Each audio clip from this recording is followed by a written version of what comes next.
Assalamualaikum warahmatullahi wabarakatuh. Saya Adila Berliana Febrianti dengan NIM 151210068. Pertama-tama saya akan menjelaskan mengenai pengertian etika, moral, dan akhlak. Akhlak berasal dari bahasa Arab, kulukun yang memiliki arti perangai, budi pekerti, tingkah laku, dan tabiat.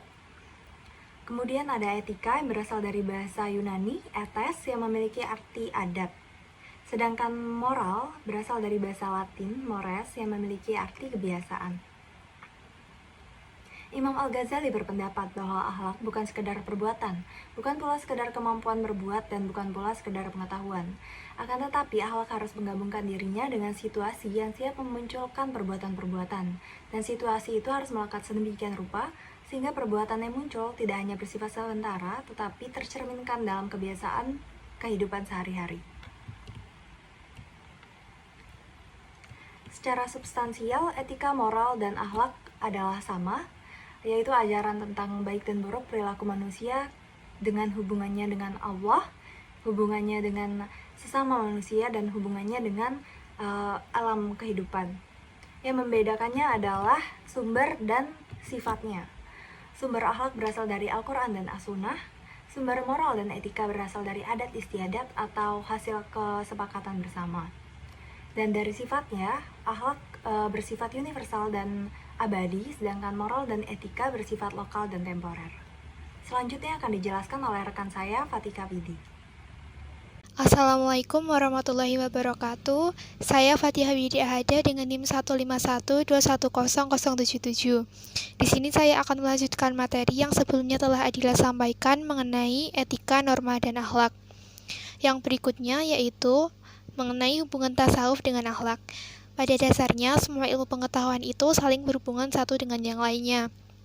Dan ilmu-ilmu yang ada hubungannya dengan akhlak, salah satunya yaitu ada ilmu tasawuf. Pada umumnya, tasawuf terbagi menjadi 3 bagian, yakni tasawuf falsafi, tasawuf akhlaki, dan tasawuf amali.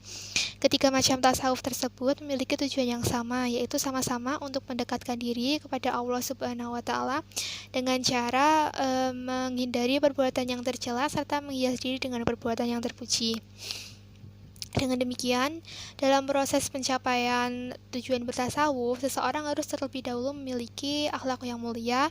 Perbuatan mulia tersebut juga harus dilakukan secara sengaja, sadar, dan atas pilihan sendiri, bukan karena keterpaksaan.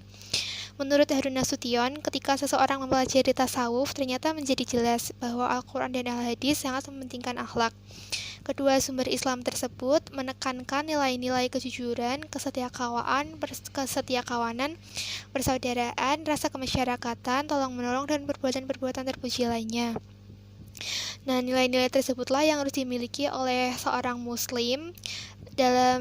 Sebagaimana diketahui bahwa di tasawuf itu ada persoalan mengenai ibadah yang sangat menonjol. Karena bertasawuf itu pada hakikatnya adalah melakukan serangkaian ibadah seperti sholat, puasa, zakat, haji bagi yang mampu, baik sebagai ibadah khusus maupun ibadah umumnya. Dan kesemuanya itu dilakukan dalam rangka mendekatkan diri kepada Allah. Nah, dengan demikian, hubungan tasawuf dengan akhlak dalam Islam ialah bahwa apabila akhlak merupakan pangkal tolak tasawuf, sedangkan tasawuf adalah esensi dari akhlak itu sendiri. Imam Ghazali dalam hal ini cenderung tidak memisahkan antara akhlak dan tasawuf. Karena menurutnya, tasawuf itu adalah budi pekerti, dan barang siapa yang menyiapkan bekal budi pekerti, maka berarti akan menyiapkan bekal tasawuf. Yang berikutnya yaitu indikator manusia berakhlak. Manusia yang berakhlak dapat dilihat melalui tertanamnya iman dalam hati serta teraplikasikannya takwa dalam perilaku. Namun sebaliknya, manusia yang tidak berakhlak yaitu manusia yang terdapat kemunafikan atau nifak di dalam dirinya. Dan kemunafikan tersebut yaitu sikap mendua terhadap Allah dan tidak ada kesesuaian antara hati dan perbuatan. Ahli tasawuf mengemukakan indikator manusia berakhlak, diantaranya ada yang pertama memiliki budaya malu dalam berinteraksi dengan sesamanya, kemudian tidak menyakiti orang lain, jujur, tidak banyak berbicara tapi banyak bertindak, menyabar, hati-hati dalam bertindak, disenangi teman dan lawan, tidak pendendam, tidak suka mengadu domba, sedikit makan dan tidur, tidak pelit dan hasad, cinta karena Allah dan benci karena Allah. Dan yang terakhir yaitu materi mengenai akhlak dan aktualisasinya dalam kehidupan. Pendidikan akhlak dalam pembentukan karakter bukan hanya sekadar teori, namun juga perlu diaktualisasikan dalam kehidupan sehari-hari. Jadi ini adalah bagaimana cara kita mengaplikasikan perbuatan-perbuatan terpuji ke dalam kehidupan sehari-hari kita. Nah, dengan mengaktualisasikan akhlak tersebut, berarti kita telah menjalin hubungan yang baik dengan berbagai pihak. Di antaranya yaitu menjalin hubungan yang baik dengan Sang Khalik dan juga makhluknya. Dalam ajaran Islam, tuntunan yang menjadi pedoman mengaktualisasikan akhlak berasal dari ajaran Allah yang disampaikan oleh Rasulullah SAW sebagai utusan Allah, merupakan teladan atau contoh yang baik dalam proses aktualisasi akhlak. Nah, akhlak terhadap Sang Khalik dapat diamalkan dengan cara mendekatkan diri kepada Allah dengan beriman, bertakwa, ikhlas, husnudzon, bersyukur, dan selalu mengingat Allah.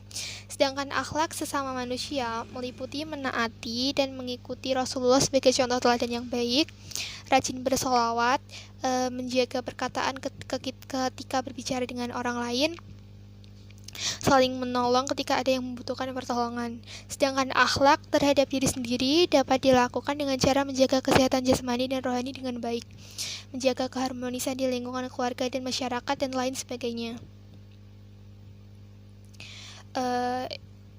Itu tadi yang dapat kita sampaikan mengenai materi etika, norma, dan akhlak.